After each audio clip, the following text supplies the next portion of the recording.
Assalamualaikum warahmatullahi wabarakatuh.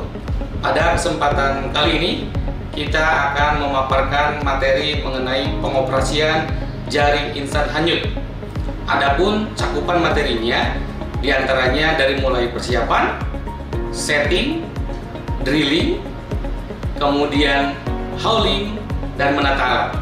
Untuk lebih jelasnya, mari kita simak pemaparan materi berikut ini.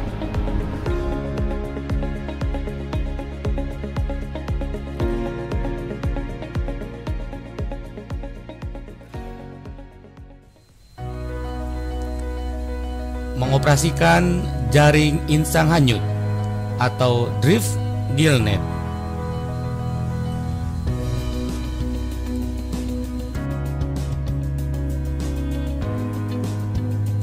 Unit ini berhubungan dengan pengetahuan, keterampilan, dan sikap kerja yang dibutuhkan dalam melakukan penangkapan ikan di laut dengan menggunakan jaring insang hanyut atau drift gill net sesuai prosedur.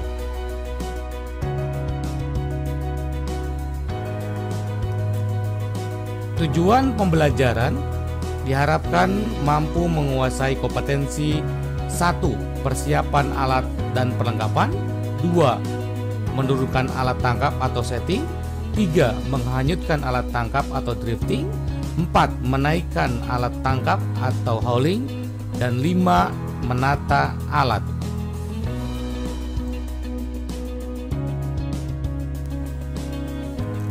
Persiapan alat dan perlengkapan.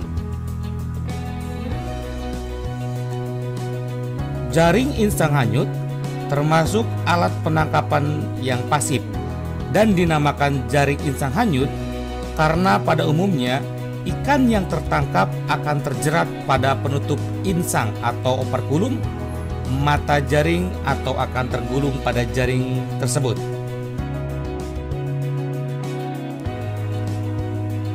Gill net hanyut maksudnya gill net yang setelah dipasang di suatu perairan dibiarkan saja hanyut terbawa oleh arus.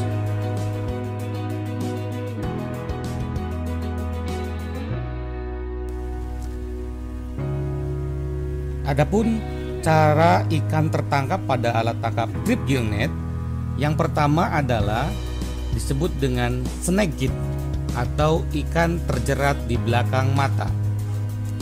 Yang kedua adalah gilid atau ikan terjerat di bagian tutup insang. Yang ketiga adalah wedged atau ikan terjerat di sirip dorsal. Dan yang keempat adalah entangled atau ikan terjerat secara terpuntal.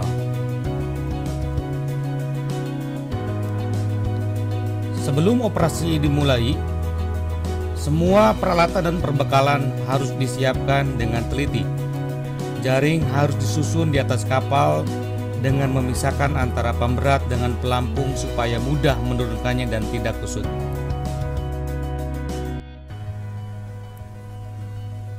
Peralatan yang harus dipersiapkan serta dilakukan pengecekan sebelum melakukan operasi penangkapan adalah yang pertama, yaitu kapal penangkapan ikan, 2.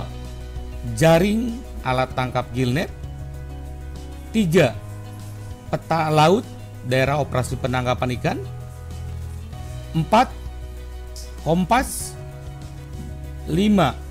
Anemometer untuk mengukur arah dan kecepatan angin, yang keenam adalah current meter untuk mengukur kecepatan dan arah arus laut.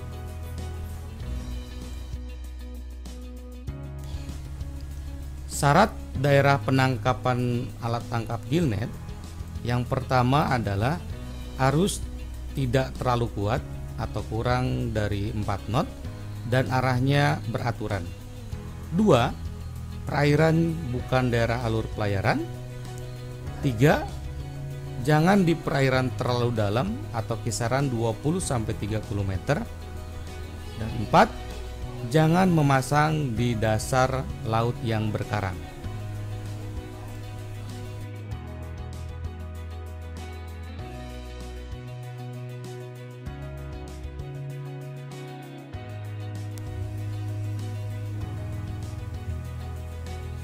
Kapal gillnet ketika melaksanakan operasi penangkapan harus ditempatkan sedemikian rupa sehingga angin datangnya dari arah samping atau dari lambung kapal, di mana jaring akan diturunkan atau dinaikkan. Kedudukan jaring diusahakan harus memotong arus dengan sudut kisaran 45 sampai 90 derajat. Bila sudut potongan jaring kecil, berarti jaring hampir sejajar dengan arah arus. Maka kemungkinan ikan menabrak jaring sangat kecil, sehingga penangkapan kurang berhasil. Hal ini disebabkan karena sebagian besar kawanan ikan berenang memotong arus. Maka jaring harus dipasang di atas arus, sedangkan gerombolan ikan berada di bawah arus. Dan waktu penurunan jaring pada saat kapal berjalan dengan kecepatan sesuai dengan keperluan olah gerak untuk membuang jaring. Urutan pembuangan jaring insang hanyut. Yang pertama adalah kita turunkan lampu bola pelampung sebagai tanda ujung jaring. Kemudian yang kedua, tali selambar depan. Yang ketiga, jaring. Dan yang keempat adalah tali selambar belakang untuk kemudian ditambatkan pada boulder.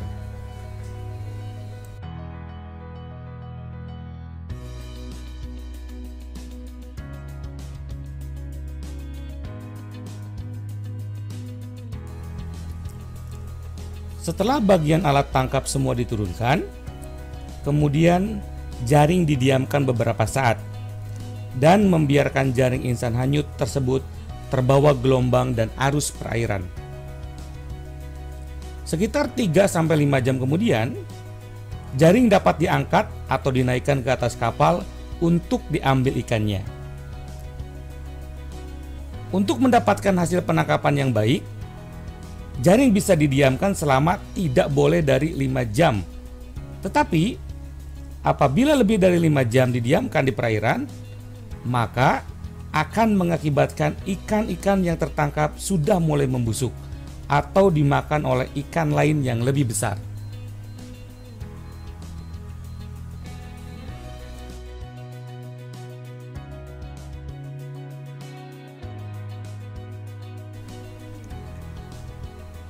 Urutan pengangkatan jaring adalah kebalikan dari urutan penurunan alat, yaitu dimulai dari tali selambar belakang, baru kita angkat jaringnya.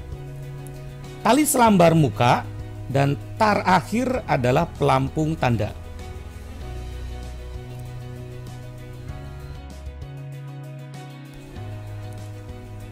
Waktu penarikan jaring atau hauling, kapal berjalan dengan perlahan dan diolah gerak sedemikian rupa sehingga angin datang dari arah jaring yang sedang ditarik.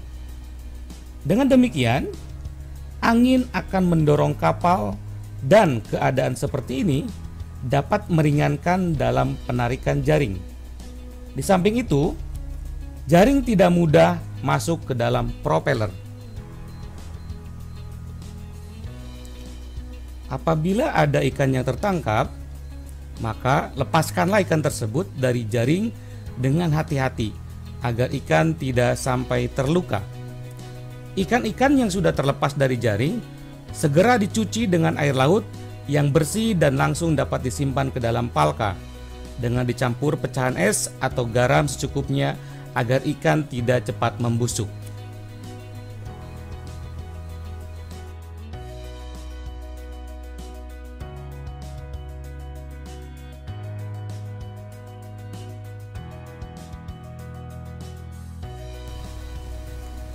Setelah operasi penangkapan selesai, maka dilakukanlah penataan ulang sesuai dengan urutan-urutannya, yaitu dengan menempatkan jaring di bagian buritan, atau di bagian lambung kanan dan lambung bagian kiri sesuai yang dikehendaki. Beberapa jenis penyusunan jaring gillnet di atas kapal dapat kita lihat.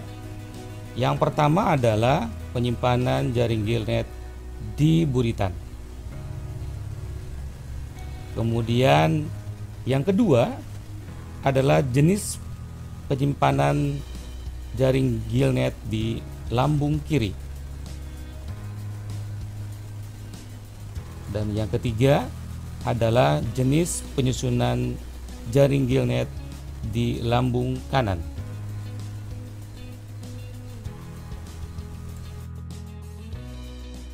Demikianlah pemaparan materi kali ini. Semoga materi ini berguna dalam melakukan pengoperasian jaring insang hanyut. Terima kasih dan sampai jumpa di materi berikutnya. Kami dari LPK Anggrek International Coast PT Puncak Jaya Samudra menyatakan bahwa video tentang mengoperasikan jaring insang hanyut telah sesuai dengan standar ITUCA. Terima kasih.